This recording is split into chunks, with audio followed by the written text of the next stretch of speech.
SwayamPrabha. Digital India. Educated India.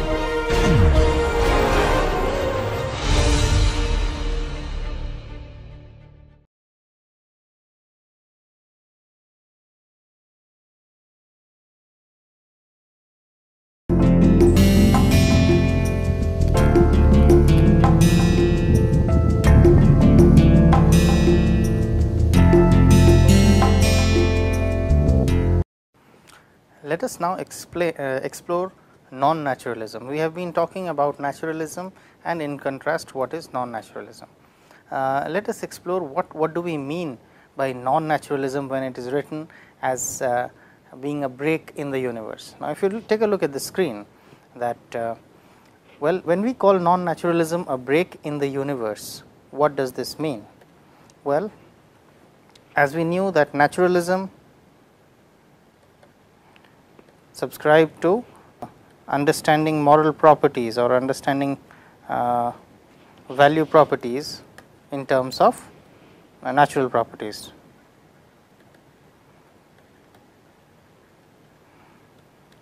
In terms of natural properties.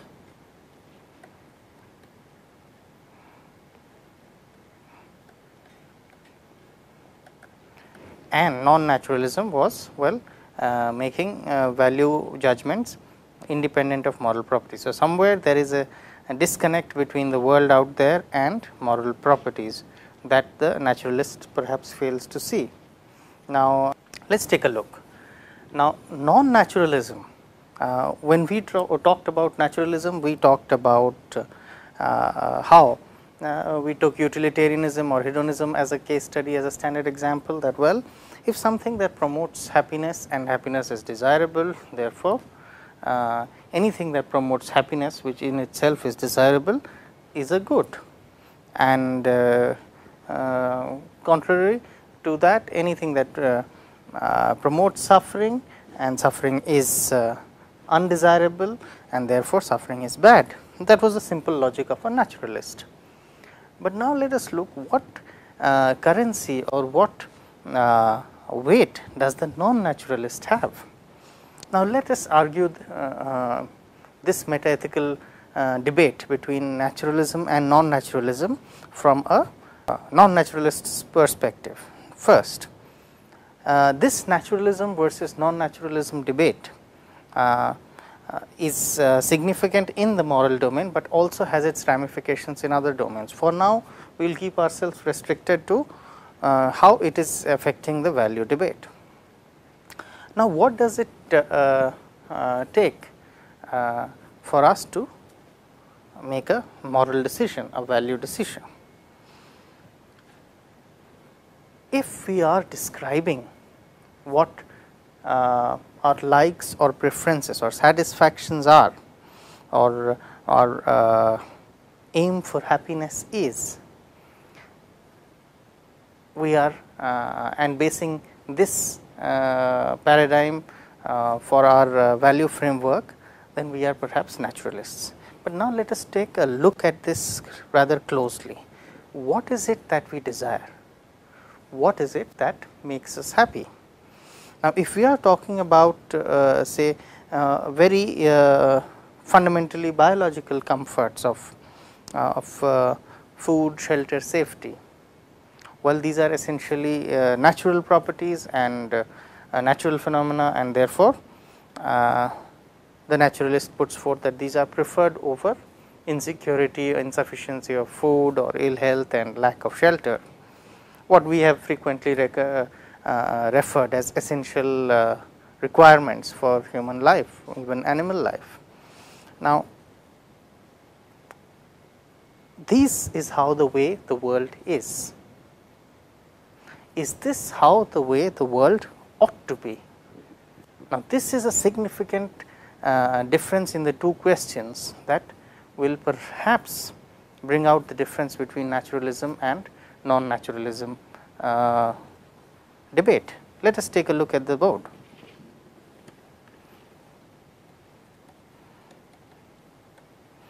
This is the way the world is.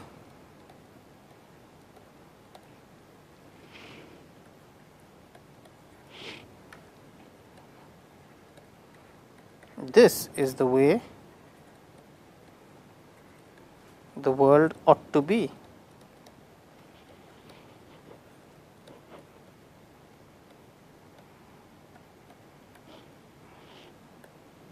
Now, if these are the two sentences or propositions that we take into consideration, that instead of x, if we write this as this, we write this as x, and we write y, that this is how the way the world is, and this is how the way the world ought to be. Now, what is it the way the world is? Well, x is that we prefer health over disease. Now, when we talk about this, that we prefer health over disease, is this a naturalistic claim or a non-naturalistic claim?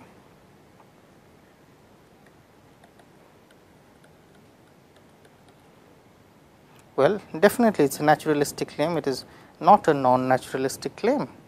Well, preferring health over disease is the way we are built, the way we are, that is, it is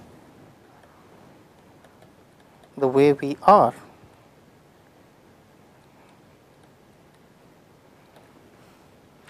But let us look at, let us further generalize it, that we prefer, which will perhaps indicate what is the difficulty that we are likely to come across. We prefer survival to death. Now, this is the way things are, that we prefer survival to death, and this is again a naturalistic claim. Now, let us hold on to this as the third claim. We have three claims here, 1, 2 and 3. Now, when we prefer survival to death, it is a naturalistic claim, right?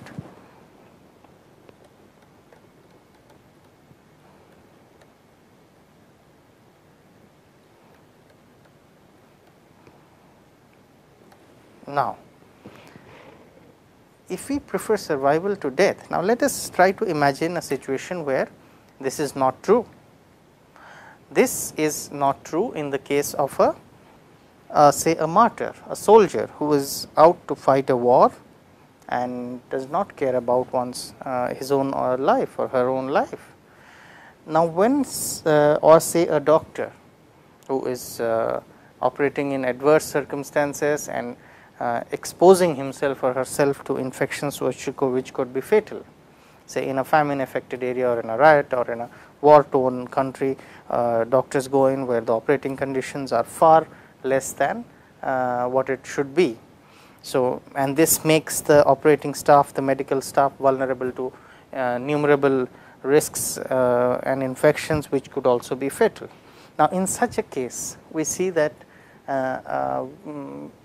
suppose we assume that the doctors or the operating team or the medical team continues with its work, exposing oneself to this risk.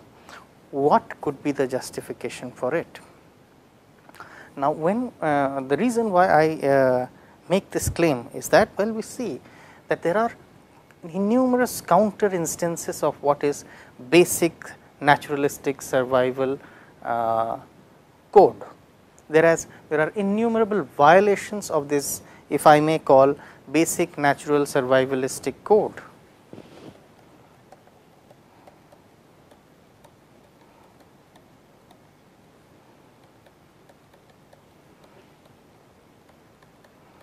If each one of us or human beings are endowed with such a thing as the basic naturalistic survival code, what about its violation?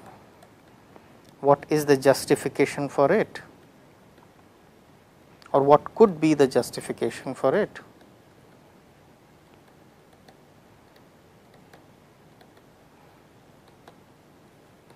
Now, it is here that the wedge or the gap exposed, here that the gap is exposed for the non-naturalistic or for non-naturalism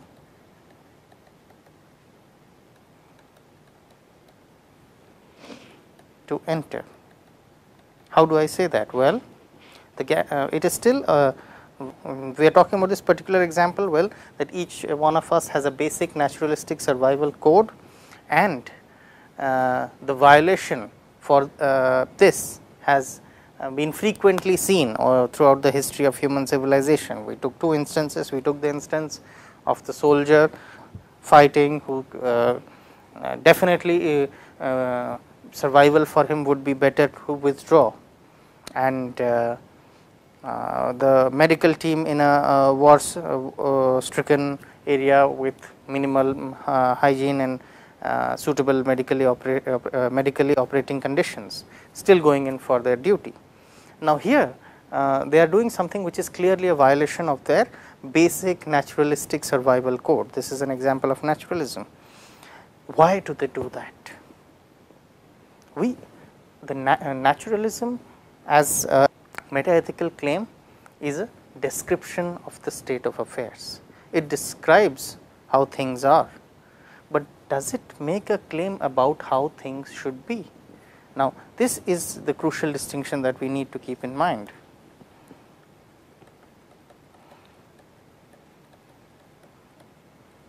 Naturalism describes how things are,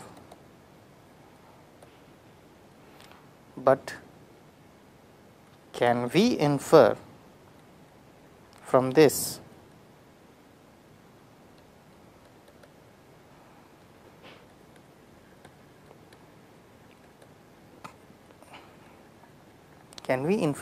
how things ought to be?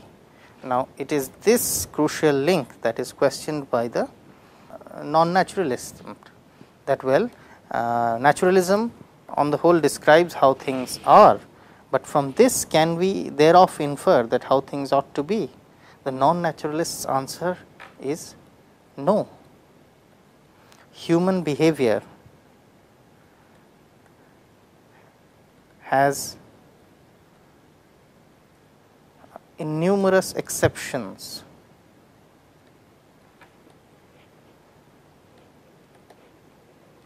to the basic naturalistic survival code.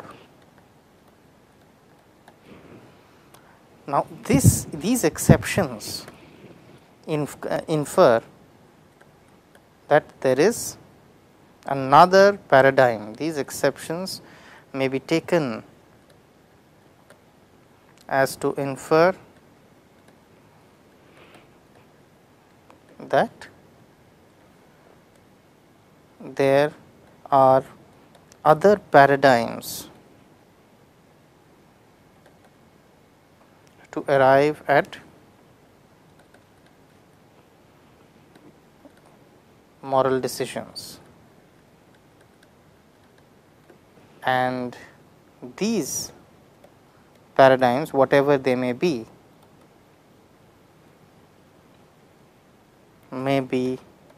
non-naturalistic.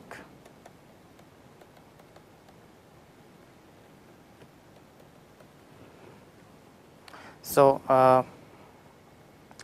as we see, naturalism was about describing, or it is a description of the state of affairs.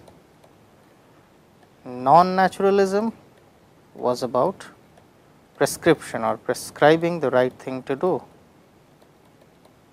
Now, it is here that the crucial difference strikes us. This is an interesting metaethical issue that we need to explore, that well, naturalism describes the way things are. We know that well, perhaps if I leave that mobile phone in that crowded train compartment and come back in 5 minutes, it is going to be stolen, somebody is going to pick it up. However, that this will be the case, there is no guarantee of it. Just as we may say that well, if I switch on the mobile phone, it connects to a network, unless until its programming and hardware malfunction. This is how it will happen. However, in the case of leaving the mobile phone in a crowded train compartment and then coming back in 5 minutes to check whether it is there or not, we can never be so sure.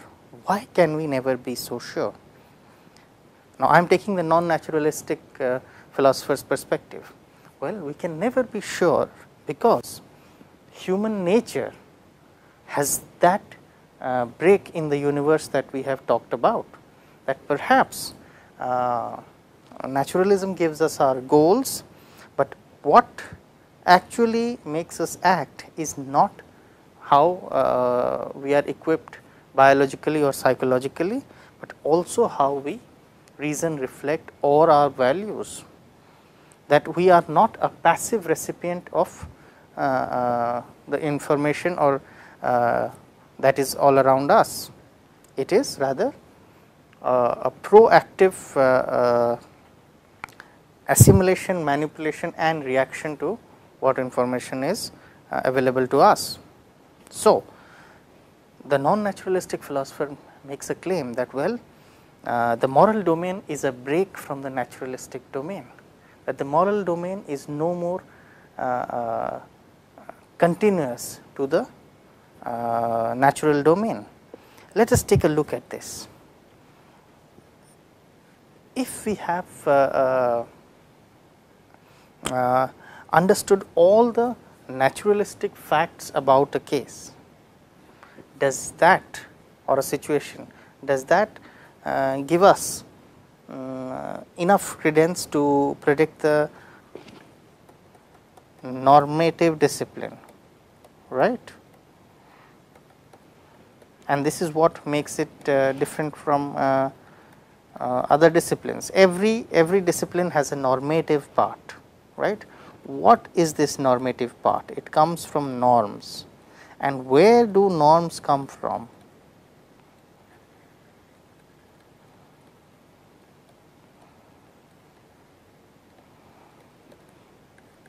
A description or a natural order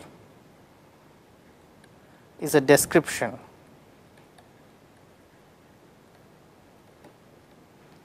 And can a description of the state of affairs be a prescription?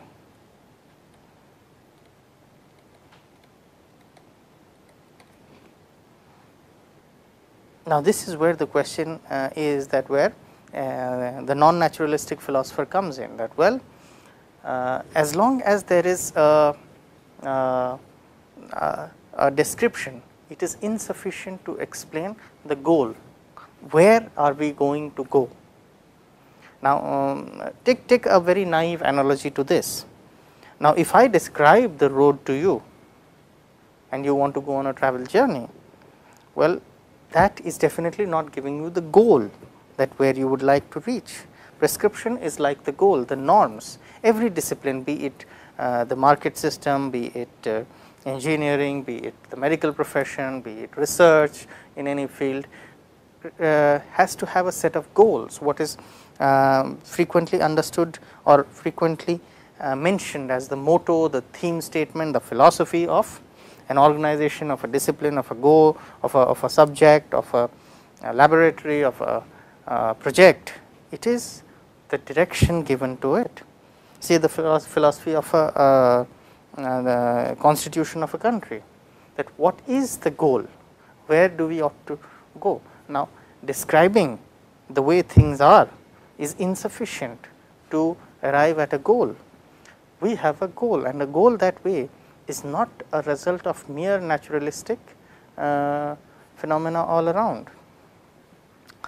Let us say a leader dreams of peace and bonhomie in a war-stricken country. Now, this leader is thinking or having a goal which is separate from what is all around him. Somebody who is perhaps born and brought up in a war-strife zone, war-stricken zone. How does that make one be okay with the war? Or that human beings have this ability to step aside from the perspective that they have been raised in, and have a less perspectival look at the way things ought to be. The non-naturalistic philosopher counts on this break in the universe. What is the break? From the naturalistic order to the human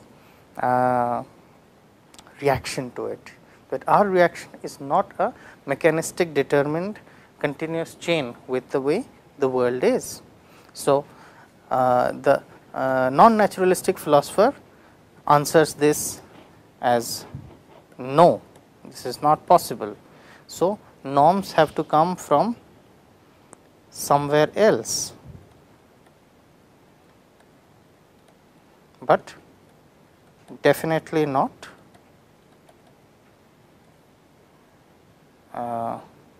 the current or the naturalistic description. So, it is here that the non-naturalistic philosopher makes a claim that ethics as a moral inquiry is a normative inquiry. Ethics is normative, and the normative part of every discipline, normative part of any enterprise or discipline or project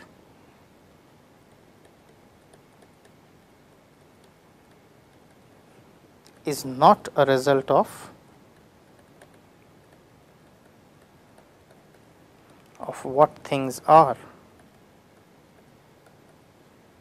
of what or of the way things are,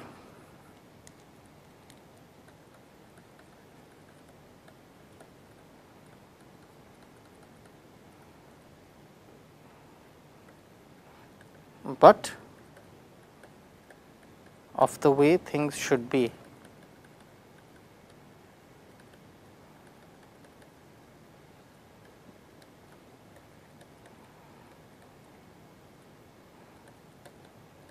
So, this is what the non-naturalistic philosopher is trying to say, that the normative part of any discipline, not just ethics, any normative claim is not a result of the way things are, but of the way things should be. Let us say if I am a banker, and if I require to reform the banking system, and I have a vision that it is normal for the customer to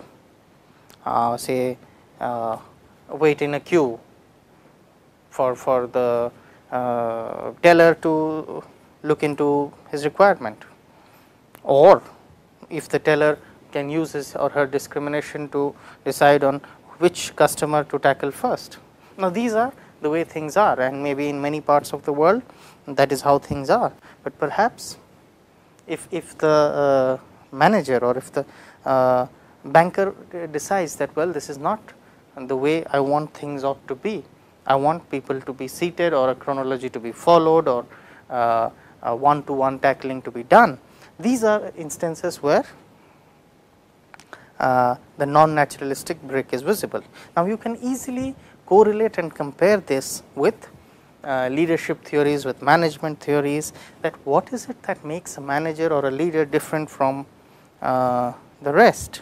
Well, it is the ability to have a vision, and the vision just does not come as a part of the description of the state of affairs, but as a projection, as how the leader or the manager wants things to be.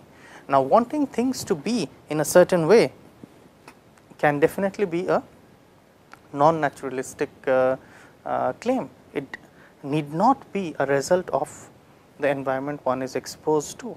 It is perhaps somehow dependent on, if I may say, sparking out that inherent thoughtful, creative streak in a person. and where it is this leader or the manager breaks with the naturalistic order and tries to imagine how things should be or ought to be, and thereof restructures policies and policies and procedures and motivational levels to attain that.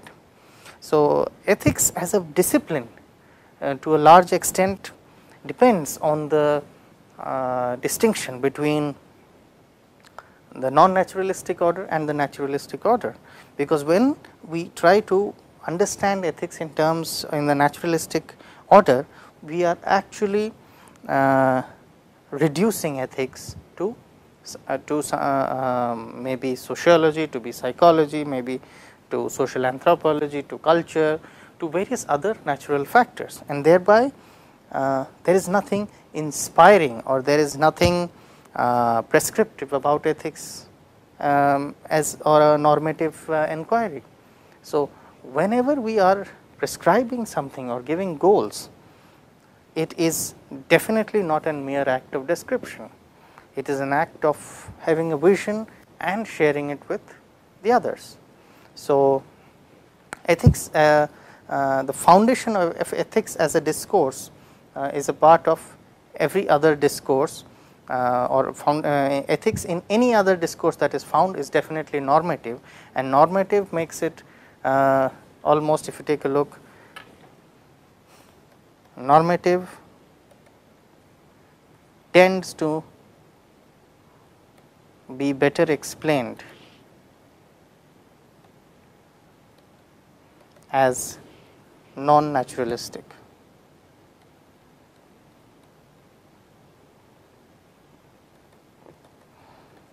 Okay. Now, we talk about the next issue that we would like to tackle, which is realism. Now, realism is closely tied with both naturalism and non-naturalism, as we have earlier understood and talked about, that realism claims that, well, entities exist irrespective of the perceiver. Now, what does this mean in the moral domain? That there are some moral values that exist independent of human perception. Let me put that down, that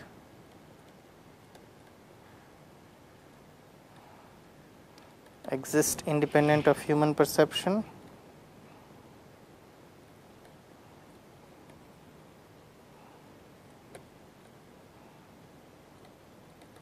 Something perhaps like the Platonic values. Well, not exactly. Rather, more accurately, it is that there are moral facts.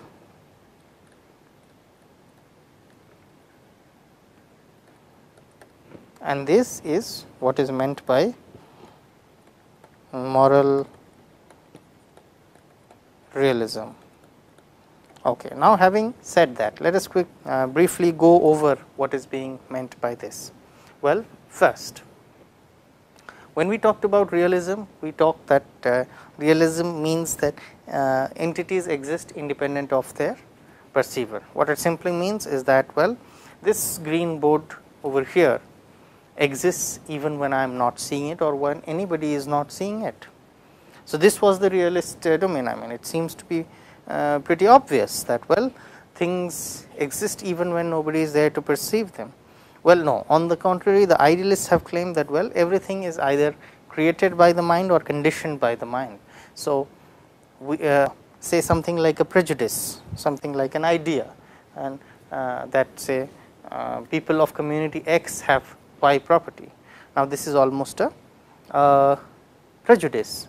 Now, what makes this prejudice? Is this prejudice real? Well, No, it is not real as we understood realism, because it exists in the mind of the one who has this prejudice.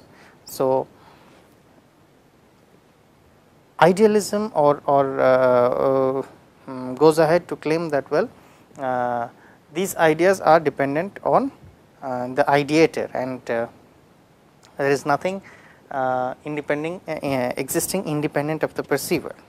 But that debate does not concern us now. What concerns us is moral realism. That what do we mean by realism? Does it mean that there is, because Plato was a moral realist of a sort who almost deified moral values, and by saying that, well, there was this idea of justice and goodness which exist of independent of human perception, and our aim is to we may never be able to know it, we can only know the semblances of it. So, there was this universal idea of justice or good. You see a series of just acts and you infer that this is what is meant by justice. So, we can give examples of just acts, but we cannot, perhaps we are finite enough, limited not to describe what justice is.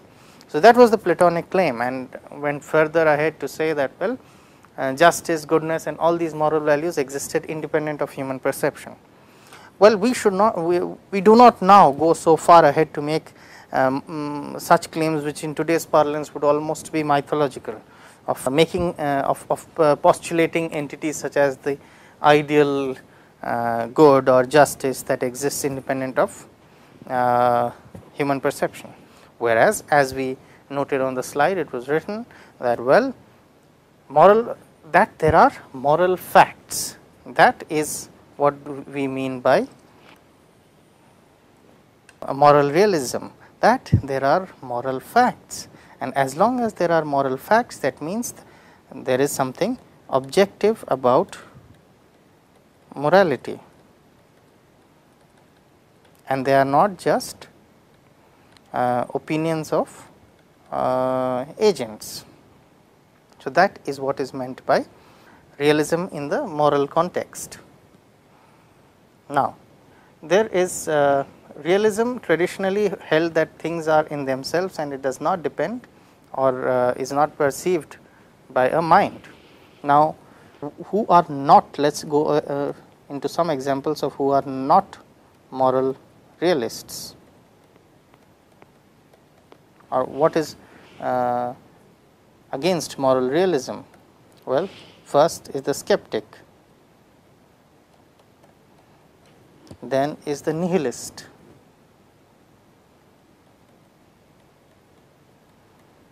the skeptic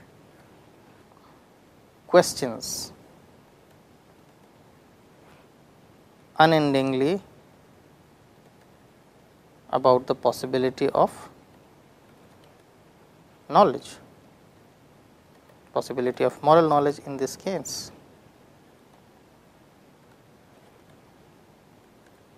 The nihilist, on the other hand, denies the possibility of knowledge at all.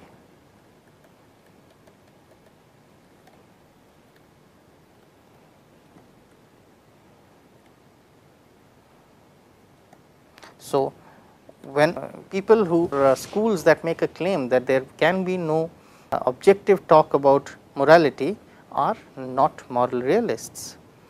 So, to be a moral realist, well, one has to be an objectivist about moral claims. Now, there has been a lot of debate between realists and skeptics that has been put forth by an interesting example by a Western philosopher, which talks that, well, let us look at it this way. Now, if we require, when I talk about moral facts, what am I asking? When I say that, well, when I make a moral claim, it has to be acceptable to others, and the very attitude that there can be a moral claim acceptable by all talks about moral realism. An interesting example is put forth that Well, when we talk about this example brings forth, tries to diffuse the attack of the skeptic on the moral realist. The skeptics asking to show that where are the moral facts is analogical similar to my asking or to anybody's asking that give me the address of the average Indian. Now, there is a notion called the average Indian. Let us say there is a notion of averages, there is a notion of average Indian middle class, say average Indian income, average Indian psyche. But now, when I ask the address of this average Indian, where does it come from? Now, this is what the moral realist replies to the skeptic, that well, when you ask for the location of moral facts, you are actually asking a question that cannot be answered. You are asking a question like, give me the address of the average Indian. How can I give you the, clearly it is nonsensical to attempt even giving the answer of the average Indian, because it is an average, it is not an individual. So, when I say that there is a moral fact, it does not have to have a location to be a moral fact, it is a moral fact by itself. Now, what does moral realism depend upon? Now, moral realism depends a lot upon our notions of what moral objectivity is. Now, whenever we have a moral discourse, a moral claim, or a simple difference of opinion, let us take an example. The school or a school has raised its fees 10-folds, and two students talk. Student A says that I do not like the school raising the fees. It is too expensive and now it becomes painful for me to pay. The second student, student B, is saying that well, they were wrong in raising their fees. Now, the student A's claim was an opinion, where he clearly expressed his or her dissatisfaction with the new move of the school to hike the school fees by 10 times. The claim of student B was closer to moral absolutism, was a judgment that need not be confined to himself. So, he is making a what is perhaps can be called a moral fact, which is of course judgeable and revisable, but B's claim indicates that well, there can be a objective moral judgment on an act. Now, the act here is the schools raising the fees 10 times. Now, whether that is right or wrong, student A expressed his opinion. So, let us say somebody in the management C, person C expresses his opinion that well, I feel very happy now that the fees have been raised to 10 times, have been hiked by 10 times, and now we will get good salaries. Now, these are very if I may say selfish or person specific perspectives. But if the newspaper editorial, the journal, or student B is claimed that well, the school is wrong in hiking the fees, is an indicator or a step towards a moral judgment. The student assuming now that the school comes up with its justification that well, it is for these reasons that we raised hiked our school fees, and if these justifications seem strong or reliable or robust, then from a neutral perspective one can judge whether the hiking the school fees was right or wrong. Now, this may sound a little ambiguous, but Isn't it what we do every day in our lives? Isn't this not an option when the governments judge policies, when the courts judge the cases? So, we are actually assessing that, we are going ahead with the claim that, well, we can find a moral fact. Let us take a look what is the structure of this claim. Now, moral realists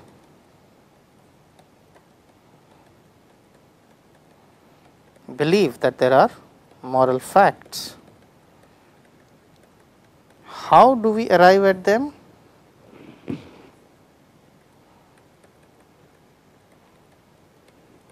Is a question that is to be tackled next.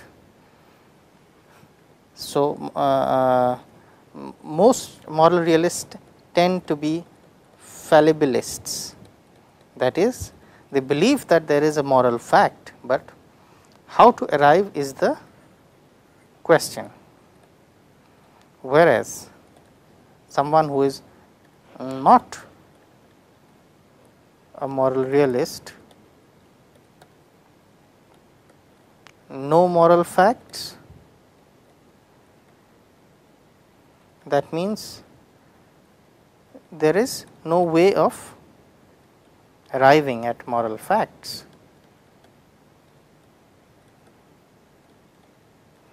So, this question does not hold any value for the moral realist, for the person or the philosophy or the school which is not a moral realist. Now, this is the crucial difference. Now, the moral realist, one who is denying moral realist, is more likely to be a relativist or a nihilist, whereas someone who is a moral realist is going to accept moral facts, but the effort is to find out, to describe this paradigm.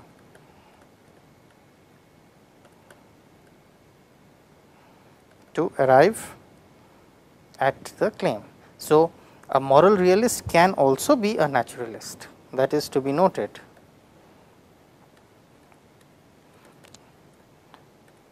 Can be a naturalist.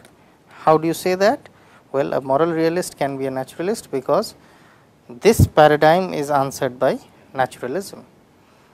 So, we have talked about moral realism, and what does it take to be a moral realist, and what does it take to be a non-moral realist.